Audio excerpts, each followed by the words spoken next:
พวกในอ่ำหัวเอาตีดินอันมีกาขันไปใส่เสื้อมันขาดกว่าเป็นลูกซ้ายมันก็มาลัดเขากำถางเล็กตีนใส่เสื้อมือซุ่มมือหาเมื่อก็ไม่ได้ขาดบันเมื่อในเมื่อซุ่มมือไว้สิหมูซุ่มเข้าไปปอกมือกว่านั้นก้อยหนังก็ใส่เสื้อมันก็สังนัดอยู่ว่ากูเจอหนังเฮาปัวซุ่มอัลลามันเฮาตื่นเฮ็ดหลอกกันแน่ยานั้นผู้หญิงก็ในก็สังในถามมันใส่ว่าเมื่อเหลียวก็เท่าสองกว่าก้อยลาดในเฮาสองไรค่ะหือทีนี้มันมีอีสังลงหลังแล้วพี่เฮาย่อมคัดแน่พวกเฮาที่รัดมือเหลียวในมันไปถึงข้าย่ำมันวานเฮาถึงข้าย่ำกลางคืนก่อนในเฮาที่รัดในสู่ก้อยปีนึงก็ย่องน่ะกลางคืนนี่ยังใจเจอมันก็รัดได้เลยลองในถ้าผู้หญิงก็ในกว่าหางเฮียนเสียมเลโซมาในยาวคำขึ้นในเฮาติวันสุกว่าคุดคำดีกว่าคุดคำนี่นะคำซับแผนว่านั่นฮะโต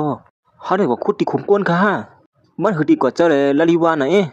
เฮาดีกว่าคุดคำที่ในสวนเฮาในขึ้นกล้วยหนังเขาเฮ็ดนั่นเชถึงมายามกลางคืนเขาตั้งสองก่อสองไรอ่อนกันมากคุดอยู่ที่ในสวนน่ะอยู่ยาวพี่เอ้ยพี่ยมเซอเลยอยู่ฮะว่ามันมีคำเต้นในนั้นที่ในลิ้นเนี่ยปัวมันมีเต้นไหนเป็นสังไรเขาย่อมปันเฮาขาดกว่าราคาละบ่แน่มันใจก่อสังไรตอบว่าย้อนปัวเขามีกำกุศลต่อตาที่ไรเงินนั่นน่ะอ๋อเฮ็ดนั่นค่ะมันใจก่อสังแล้วอยู่ที่เนอร์แต่มันย้อนปัวเขามีหมักตาค้ำเหมือนเฮาเลยอะตาแมงมนเขียวในอีสังมีก็เลยก็หุ้มบ่ดอกเมื่อยามหนังนั้นก้อยหนังเก่าผู้หญิงกว่าไหนก็เสมือนได้คุ้มยาอีสังสิมีเมียอยู่แลมันค่าคุ้มยาอีสังกว่าฮู้ฮะก้อยเรียบได้ยาเอาค่ะนะข้าวอันว่านั่นเผื่อถึงมันใส่มาปากด้วยก็เลยยาค่ำลงเต้ๆว่าอยู่ยาวเฮ้อเป็นค่ำลงเต้นี่เฮ็ดนั่นเสเขาตั้งสองก่อสังไรขุดออกมาสองอันนั่นเฮียงในลำปิดปีไว้ล่ะดังนั้นมันมีอีสังขยปีว่าใส่เสื้อมันก็จังนั้นว่าโคขอนเฮาหามาเนี่ยมันเมียนเลยว่ามันเลียมันเปลี่ยนลีมันกว่าหม้อพวกเขาฮู้ก็ห้ามมาเปิดด้วยบ่ไหนก็เฮ็ดนั่นเสเขาตั้งสองก็สังไรมาเปิดด้วยหายนั่นกำเหลียวอยู่ยาวไว้เสเขาเปิดออกมาก็แลหันแคบเงินตั้งนำตั้งหลายมีอยู่ที่เนื้อนั่นเฮาเป็นแคบเงินเมื่อก่อนเฮอล่ะนี่เพราะฉะนั้นก็ภายในก็เรียกที่เป็นเงินเหมือนกันเขาในคาทางเต้ยามนั้นเขาก็สังไรเงินมือก่อนตั้งนำตั้งหลายอยู่ยาวโอ้โหเงินอันนี้เป็นเงินมือก่อนหลายๆเนี่ยผู้หญิงก็ในก็เปลี่ยนลิซาเสห้องส้มเซยอยู่ยาวอย่าไปห้องแฮงซะเนี่ยกำเปิ้นมายินเหี่ยวนี่ยามกลางคืนจังได๋เปิ้นมีเสียงหลังซะเนี่ยกำเปิ้นมาหาน่ะสุกสร้างหมดฮะกำเปิ้นคือหมดเหี่ยวว่าเฮาลักมาคุดค้ำดีไหนความหวานอีกนึงค่ะค่าส้มเซยน่ะเปิ้นติยามนั้นมันใส่ก็สั่งหลายมา3ตัวเงินมือก่อนในว่าเป็นเงินซื้อหือเต้ๆในนั้นโอ้โหเงินอันนี้เป็นเงินมือก่อนมือปันจะปั่นเขาฮู้หมดเนี่พอดีมันนับขึ้นมือเดี๋ยวนี่เขาจำปากเปียวนี่เพราะมันเป็นเงินมือก่อนเต้ๆเพราะว่าในซึ้งมัน1อันแหนมย่อม10,000เงินเขลงนี่ครับว่าเด้เพราะฉะนั้นเนื้อตั้ง2อันนี่ย่อมปาก2ปากเราค่ะแล้วนี่พี่ว่ายิงก็ในก็เป็นอันจมเสื้อเสียหอมันแก้มใจเสื้อมันกำเหลียวอยู่ยาวสวยอีสังละนี่ไปเชื่อเป็นย่ำกลางคืนเนี่ยละลีเฮ็ดนะเมื่อย่ำหนังนั้นก้อยหนังเก่าเสียงก้นก็จังไรโม่ลงมาไผนอกนั้นเฮ้ยสังกันนั่นน่ะพอย่ำนั้นเขาตั้ง2คนเนี่ยเสือตูเขากำเหลียวอยู่ยาวหมูซึมก้นฉะนั้นก็จังไรมาถ่องไผจะได้เสียหันอีสังเลยจังไรไปปอกมือกว่าขึ้นอยู่ยาวอ๋อเขาปอกมืออยู่อะยามมันใจก็สังไรครับผู้หญิงก้นไหนเอามันไหนกว่าเสืองไว้สิก่อนพวกมาก็หลวนเนี่ยกว่าขายเจียมเศร้าอยู่ในพวกวันมาหาได้สุกซักหมดเลยฮะเพราะฉะนั้นก็เฮาเนี่ยเอาซื้อไหนกว่าขายไปกำเหลียวเยอะขนมบ่ในมือผู้เฮ็ดนั่นเสเขาก็สังไรเก็บซิมคู่ของซื้อในตั้งเสียงทั้งหมดอยู่มาแทงว่า1ผู้หญิงก้นไหนก็สังไรกว่าขายมาเข้มแล้วเย้าตัวลิงงาม2เปียวฮู้ค่ะหือดินเนอร์ถงอันนั้นแหน่มันมีเงินกะหือในนั้นมันมีกะหือลงเต้ๆล่ะมันมี2ปาก16อันค่ะอ้อ1อันเนี่ยเฮาเลยขายกว่า1อัน10,000เฮามาขายได้ไล่เป็น2ล้านไปก่อนค่ะอ้อบ่นำถึงว่าสิเล่นน้ำบ่เป็นดันได้ค่ะเนาะเพราะว่าเจ้าของมันฮู้ว่าอะไรโคของนี้ดินเนอร์เฮือนมันบ่ได้ถึงแต่สิจะลามล้มตุ้ยตู้ขึ้นปีเจอค่ะเนาะค่ะทางแต่นั่นก็เป็นบทกรรมที่เขาเฮ็ดมานั่นน่ะของดีกว่าเลยตกเป็นต้นตาเขานั่นยึงนั่นผู้หญิงก็ได้ก็สั่นแล้วเอาเงินนั่นกว่าขายมาได้นั่นปันใจซึ้งมันค่าเงินค่ากว่าขายมันมีดินเนอร์จังซี่ดังหมดอยู่ค่ะค่าที่ปันพี่เฮาเก็บไว้ค่ะนะนั่นใจซึ้งมันจังนั้นว่าได้เฮ็ดจังนั้นนำไรอยู่ก็ปันพี่เฮาก็ค่ะอ้อป้อมเซายันผู้พี่เฮาแหน่เขาก็เตรียมมีบ้านเมืองได้เลยค่ะนะเบิ่งซื่อนั่นแหละเงินนั่นได้ค่ะที่อยู่อาปันสู่เขานะอย่างนั้นใจซึ้งมันก็สั่นนั้นว่าลาลีเฮ็ดน่ะเฮา2ก็ขุดเหมือนกันดูปันกันกว่าครึ่งกว่าบ่ก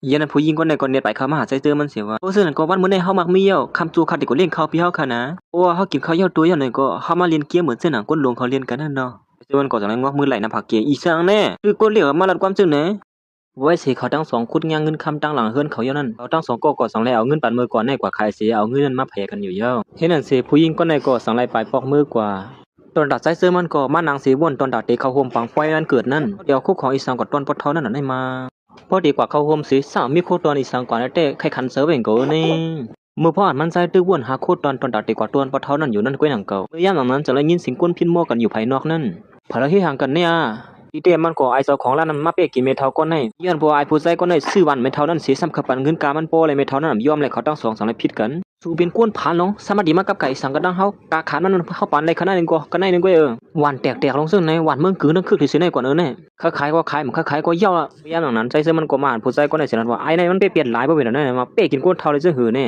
ตอนตาแม่ป้าในก็ทุกย้อนให้ผู้ใจก็ในซื้อหวานมันอยู่ติ๊กย้อนปัวมันลูกกะยศยาลูกมันน่ะอยู่ว่านั้นในเฮาพูดกันมาปานสือปานยาเขาในแค่ตัวสู้ซื้อปันค่าอีกนึงค่ะนะร้านค้าลูกขึ้นเกี้ยงมีกาขึ้นเกี้ยงเขาในเพราะว่ามีเงินล่าๆในค่าตื้อน้ำย่ำขายก่อนเขาในว่านั้นในค่ะนะกวยกับพ่อยานั้นไอ้ผู้ใจก็ในก็หันกะขันหวานนั้นเสียกินห้าวแม่ป้าในแทงกำนึงอยู่ยาวอันมันดีให้ให้แม่ป้านั่นก็หนังเก่าใจซื้อมันจังไรมาให้หามไว้เมื่อเป็นก้นซื้อหือเต้ในมาเป้กินก้นเท่าซึ่งไหนเปลี่ยนเมื่อเที่ยงเขาได้มากับกวางเลยวันนี้เมื่อที่ติ๊กเนี่ยยันมันสั่งนัดว่าใจซื้อมันมาสุกยุงส้มลองมันไหนเสียมาสุกยุงส้มลองเขาเป็นก้นเท่าอาชักเยอะทำไมมาสัมปมนับยามเขาสีเหรอมาสัมปมกูบดกูตามสีเหรอฮะก็รู้ว่าเกิดมากูตามหมดตามโมฮะไอ้ในมาฮัดมาขำกินก็เลยซื้อหือแล้วเนี่ยใจซื้อมือตอนนี้ยงมันกำเหลี่ยมือพ่อมันจะลำเสียอันที่ให้ขึ้นใจซื้อมันกุ้ยหนังเก่าสั่งในหันเสมักตามยังมุนเขียวใจซื้อมันเสียปีนันกูที่ได้ว่าเมื่ออยากเข้ามาสามเขาจะมุ่งคู่เนี่ยก็เป็นเพลแน่ขนาดหันน้ำมันไหนเอาออกกว่าเมื่อเลี้ยวเนี่ยมันเลยหันสายตาใจซื้อมันก็เปลี่ยนตุกเสือสิกูที่ได้ว่าไอ้ในปิดเพี้ยปิดก้วนในมาหมักตาสวมกำไม่มาเลียนปื้อยาเขาที่ย้อนผักไว้กว่ามั้ยพอวันหนึ่งมาเขาที่ขึ้นมาตบเตี้ยนมาอยู่นั่นเสียมันก็สั่งในเลียนไปปอกมือกว่าอยู่ยาว